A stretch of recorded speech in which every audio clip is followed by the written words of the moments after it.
Romance of Sui and Tang Dynasties, Chapter 26. Chapter 26. It opens with, in life between heaven and earth, there is prosperity and decline, gathering and parting. You immediately get this sense that these characters know their time together is fragile, that the world around them is falling apart. That feeling of separation, of chaos looming, it's absolutely central. The text calls it a confused and lustful age. And what that really means, practically speaking, is that talented people, even someone with just one craft or skill, they couldn't just lie low. They had to seek out connections, build networks. Staying isolated wasn't really an option if you wanted to survive. Stability was gone. That point where these personal bonds, this sworn brotherhood, shifts. It stops being just about friendship and becomes, well, almost an alternative system of protection, a kind of shadow government against the corrupt state. Okay, the story kicks off with three of our heroes on the road, Shan Jiangshan, Wang Budang, and Li Xuansui. They're traveling unconstrained, sort of enjoying a moment's peace. But Li Xuansui is clearly worried, needs to get home. And Shan Jiangshan, being Shan Jiangshan, says, hold on, we need one last proper drink together before we split. And where they choose to stop is really significant, isn't it? Bao Mountain. Yes. Shan Jiangshan points it out explicitly. He says, this is the place famous for Guanzong and Bao Shu's friendship, the whole Guan Bao Fenjin dividing the gold story. Right, bringing up Guan and Bao, that's not casual. No. What does invoking that level of legendary friendship signal to you and to the listener about what's about to happen? It immediately raises the stakes, I think. It frames everything that follows. This isn't just mates helping mates. This is about testing a profound brotherhood, what the text calls yishang yu loyalty, with the surplus loyalty that goes above and beyond. They're basically saying, our bond is deeper, more moral than the current system. It's like they're building their own code on this hallowed ground. Okay, so the three arrive at this little wine shop, the kind with the slanting banner outside, and surprise, two acquaintances are already there, Li Rugi and Qi Guiyan. A chance meeting. And then Li Rugi introduces the key figure for this whole episode, Du Jiande, described as a great hero, a Weiran Yi Zhangfu. And Zhang Jiangxin knows of him. He says he's long wanted to meet him, heard about his righteousness from Lu Haida. So Du Jiande fits right into this network. And right there, the six of them renew their vows of brotherhood, cementing the alliance at Bao Mountain itself. Yeah, the timing, the place, it all feels very intentional. So once they're all settled, the mood shifts pretty quickly from greetings to, well, the serious problems facing their friends. Specifically, Qin Shubao. Ah, yes, Qin Shubao's recent troubles. Wang Bodang lays it all out. The tricky mission delivering gifts for his mother's birthday, getting caught up in that mess at Jia Renfu's store. Cheng Yaojin, the thief, and then Qin Shubao burning the official warrant. A whole chain reaction. And that chain reaction is crucial because it highlights the sheer cost of just existing within this corrupt system. These weren't small problems. Wang Bodang explains they needed serious political muscle, fast.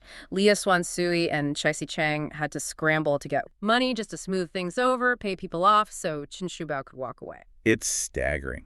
3,000 silver just to get out of a jam. It shows the system isn't about justice at all, it's just extraction. Exactly. It's basically like dealing with, well, a protection racket run by officials. Qin Shubao needed his network's financial power just to survive the encounter. And hearing about this massive payoff, this blatant corruption, it clearly hits Du Jian hard. He's been quiet, but now he just slams his hand on the table. Right, pure rage. And he vows, that their brotherhood will eventually take down these corrupt dogs of the state. And it's personal for him, isn't it? This isn't just abstract anger about his friend. He's got his own story. He does. He shares his own tragedy back in Beizhou. His wife had recently passed away. He wasn't really focused on business. And then the state finds another way to interfere, this practice of selecting embroidered women, the shunu, for the court. So we shift from financial corruption, like with Qin Shubao, to something much more personal, the state trying to seize people. Precisely. And the target is his 13-year-old daughter, Xianyang. The text makes a point of describing her skills, not just beautiful or good at embroidery, but also an accomplished swordswoman, could dance a sword like a soaring dragon. She's clearly exceptional. And because she's marked as first class, the officials see her as a prize. They move to take her. So Du Jian does what Qin Shubao's friends did, tries money, offers bribes, 100, maybe 200 gold to get her exempted. But they refuse, which suggests that when it comes to claiming actual people, lives, and labor, maybe simple bribery isn't enough. They want the person. Or maybe they just want more leverage. Could be. And what's really striking is Xianyang's reaction. She's 13, remember. She doesn't just wait. She starts selling family assets and gathers what the text calls desperate men, basically hires muscle, and gets ready to fight the local officials herself. Incredible. A teenager preparing for armed resistance against the government just to stay free. That says everything about how broken things were. It really does. The fear of her actually doing it seems to be what forces Dujian's hand. He rushes back, spends over 1,000 gold on top of the failed bribes to finally get her official exemption. 1,000 gold. Still a huge sum. Huge. But even with the paperwork, he knows it's not safe. The officials are still sniffing around, so he has to hide her with her aunt in a place called Jiexi. That requires constant active defiance, and even then it's not over. Because the story takes another turn right there at the wine shop. They've barely absorbed Du Jian's story when his old servant Du Cheng shows up, looks exhausted since he slept by the roadside. And he's got urgent news. The officials in Beizu figured out where Xianyang was hiding or suspected it. They're actively searching GXU now. Xianyang felt the net closing in, so she sent the servant to get Du Jian back immediately. Du Jian's ready to bolt, obviously, but then Shan Xiangxin steps up, and this is where you see the Brotherhood become a real practical force. He doesn't just offer sympathy. He offers sanctuary. Exactly. That Yi Qi in action. He says, look, Chen Shibao's away. My estate is secure. If Jixu isn't safe, bring Jianyang to my place. Bring her to live with my own daughter. He literally promises her safety, tells Du Jian, no worries. That's basically declaring his estate off limits to the state, isn't it? Yeah. He's saying, my loyalty network overrides imperial decree when it comes to protecting your child. It's a direct challenge. It's turning the Brotherhood into a physical sanctuary, providing the safety the government should offer, but doesn't. And Shan Jiangxin is all business about it, too. He doesn't just make the offer, he organizes the rescue. He tells Wang Bodang and Li Xuansui, pointing out their agile talent compared to his own roughness, that they need to go with Du Jian to GXU right away. Assess the situation. It's smart delegation. He knows it needs more than just force. It needs quick thinking, maybe some subtlety. And he funds it. Gives his attendant 50 taels of silver for their expenses. No hesitation. This needs to happen. Here are the resources. The whole response is just immediate, decisive, practical. And you see the others, Qi Guoyan and Li Rugui, they feel a bit left out. They actually plot to take a shortcut to GXU themselves because they want to prove they're useful for more than just, killing and setting fires. Even the rougher elements are fully committed. Everyone drops everything. Protect the child. That's the priority. The whole network mobilizes instantly. So the stage is set. You've got this well-funded, highly motivated delegation racing towards GXU to snatch this 13-year-old swordswoman back from the state. But then comes the twist. Right. The final reveal. Du Jiande, Wang Bodang, Li Xuansui are rushing there, plans in motion, but Xianyang hasn't been waiting around. No, she hadn't. The source tells us that just 2 days after sending the servant off, she took matters into her own hands again. She assessed the danger level, realized waiting wasn't an option, and initiated her own escape. Cleverly disguised herself as a boy, apparently, and fled GXU with her aunt and brother. So they didn't rescue her from GXU. They actually meet her aunt and brother on the road. She was already out. Yeah. The mission then becomes getting them all settled safely, which they do in Yixin village. This misery, and you really have to start with the decree that kicks it all off. Yeah, the Xunyu decree. Selecting embroidered women for the court sounds almost administrative. On paper? Maybe, but Yeah. the sources show it immediately turned into this engine of misery. Local officials just saw it as a payday. How so? What were they doing? Basically shaking down families. If your daughter might be selected, you were desperate. It meant, potentially losing her forever to the court, or worse. So people try to bribe their way out? Massively. We're talking thousands of liang in bribes, just hoping officials would look the other way. Okay, wait, let's put that into perspective. Liang and Jin, these are weights of silver, right? Used as currency. Exact. Silver? Yeah. And thousands of liang. That's a fortune. Way beyond what a normal family could possibly afford. So it wasn't just paying a fine, it was ruinous. Absolutely generational ruin. There's a specific story in the sources, the Shia family. Tragic. What happened to them? They scraped together everything they had, managed to raise 500 jin, which, by the way, is still a huge amount, like 250 kilos of silver. Wow. It wasn't enough. The official took the money and still selected their daughter anyway. Unbelievable. So the state, or at least its local agents, were basically predators. That's the picture painted, yeah. The main hardship wasn't famine or war at this specific moment. It was the greed of the officials themselves. Li Rugui and Qi Guoyan. The sources say they were in a town, Jiexi, But everyone was talking about this corrupt envoy and the Shu knew misery. Just town gossip. Yeah, but it was impossible to ignore. They heard about the envoy, Zhu Tingfu, and all the silver changing hands. And they saw an opportunity, a big business opportunity, as the sources put it. This was the main prize. They pivoted fast. And their target is the imperial envoy himself, Zhu Tingfu, a Qinche Zengshi. That's high level, right? Extremely high level, a direct representative of the emperor. Taking him down isn't just robbery, it's like poking the dragon in the eye. It's a huge political statement. Which means they couldn't just jump him on the road. They needed a plan. A clever tactic, the sources call it. Very specific. This wasn't impulse, it was calculated. Okay, break it down for us. What was this clever tactic? 2 parts. First, Li Rugi heads back to their main camp, like lightning, star flying is the phrase used. Star flying, love that. What's he getting? Capable men. So, back up. And crucial supplies. We find out later what those are. Hint. It involves chemistry. Okay, so Li Rugi handles the logistics. What about Qi Guayuan? Qi Guayuan takes a less used route, this small western mountain road. His job is to get ahead of the envoy's party. To scout. To stake out the ambush point. They knew exactly where Zhu Tingfu was expected to rest this place called Qingsu Pavilion, near Shailu. How do they know that? That specific. Good question. The sources don't explicitly say, but it suggests really good intelligence. Maybe someone on the inside. A bribed clerk in the postal system. Hard to know for sure. But it shows planning. Deep planning. Yeah. Not just some random holdup. Definitely. And think about the bigger picture. The government's supposed to protect its top officials, right? You'd think so. Especially an imperial envoy. But clearly things were so chaotic, or the local officials so preoccupied with their own scams, that this high-value target was just incredibly vulnerable traveling through the countryside. And that vulnerability plays out spectacularly.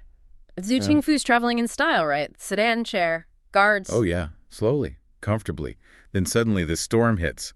But it's described weirdly. How so? Like gale, strange fog, sounds of roaring beasts, flying sand. It feels almost supernatural in the telling. A bit over the top, maybe, or just emphasizing the chaos? Could be either.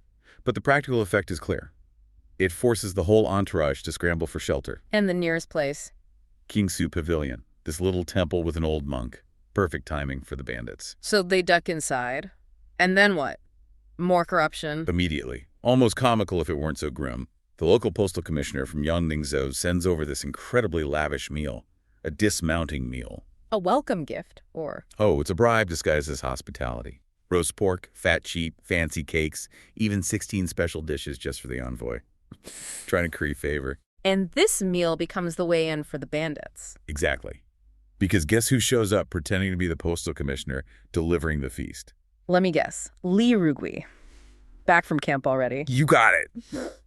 He introduces himself using a fake name, Jia Wen. Smooth, professional, totally plays the part. Okay, so he's inside. But Yu Tingfu has guards, eunuchs right beside him, surely. He does. 2 young eunuchs, Xian Aijin, his personal attendants. They're standing right there. So how does Li Rugi isolate him? Very cleverly. He uses the feast. He makes sure, very politely of course, that these 2 eunuchs go downstairs to join the guards and everyone else who's about to chow down. Leaving Zhu Tingfu alone upstairs. Pretty much alone, yeah. Vulnerable. But still, the guards downstairs.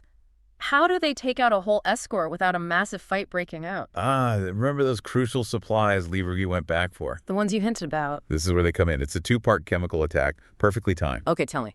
Upstairs, Li Rugi is flattering Zhu Tingfu, talking about future promotions, buttering him up, then offers him a big cup of hot wine. And Zhu Tingfu drinks it. Brings it down, and bam, collapses, out cold. Just like that. What was in the wine? The source doesn't specify the exact drug for him, but downstairs. What was happening downstairs? Simultaneously, Qi Guiyuan had mixed something called Meng Hanyao into the wine being served to all the soldiers and guards.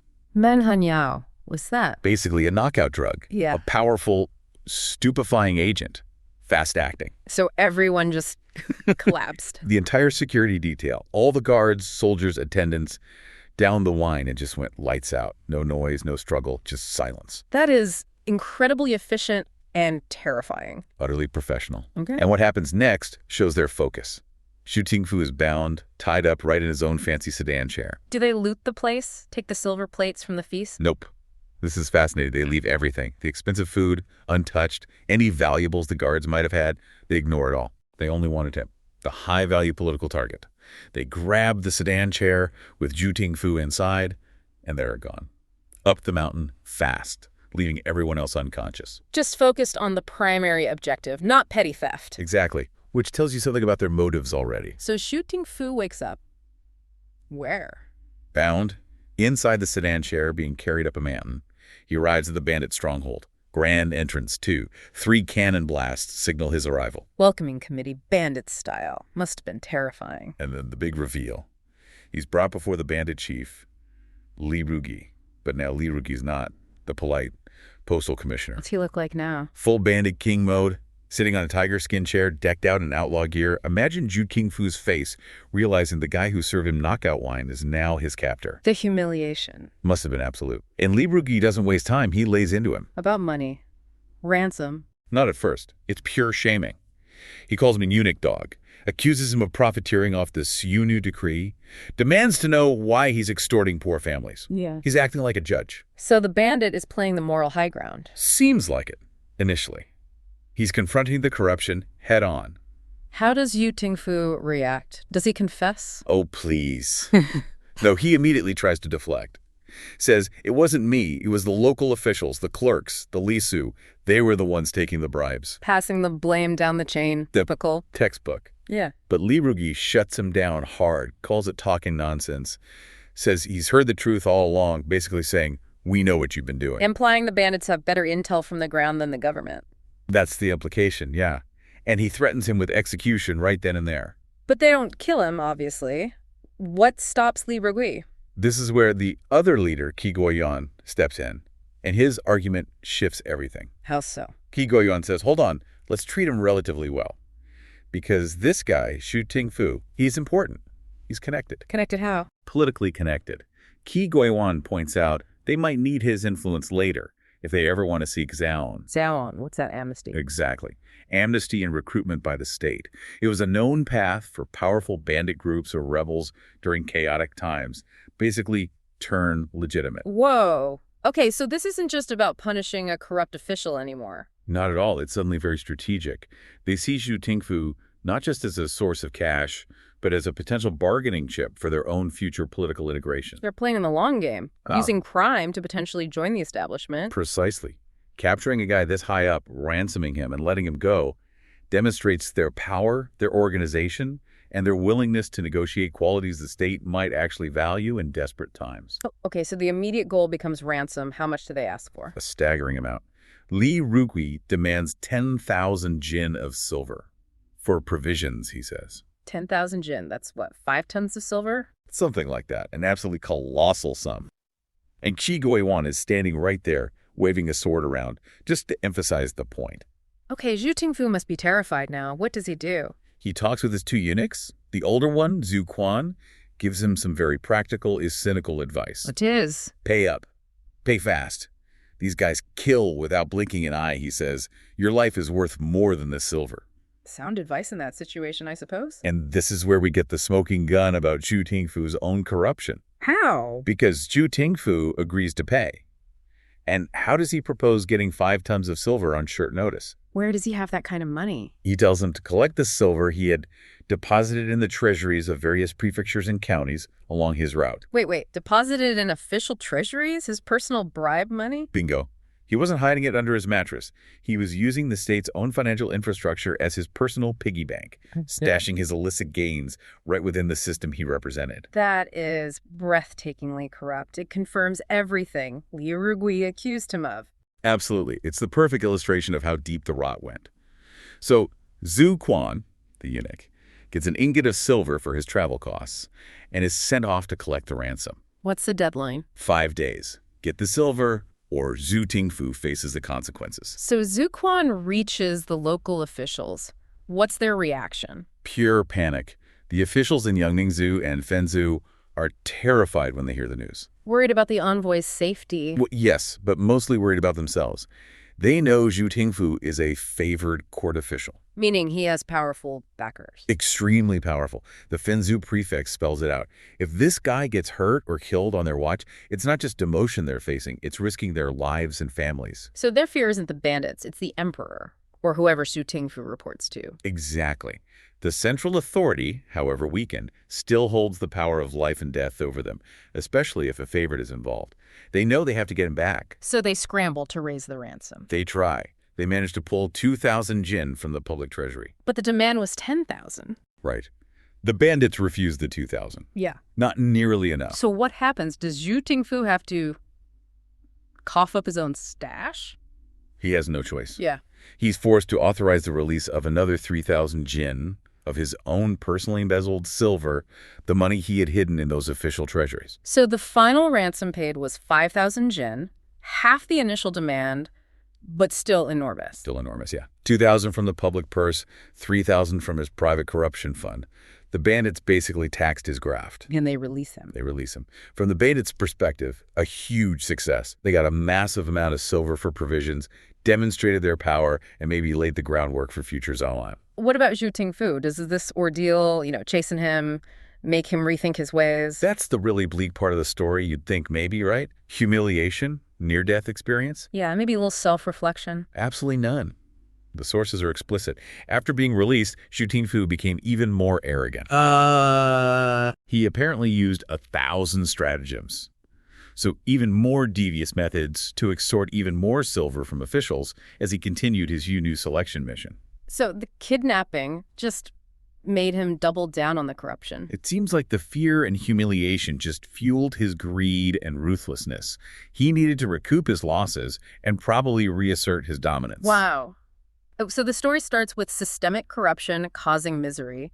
Then you get these bandits acting like vigilantes, punishing the corrupt officials. Well, sort of rough justice, yeah. But in the end, the corruption isn't fixed. It actually gets worse. The source has that final line, right, about Xu Tingfu. Yeah, it concludes chillingly.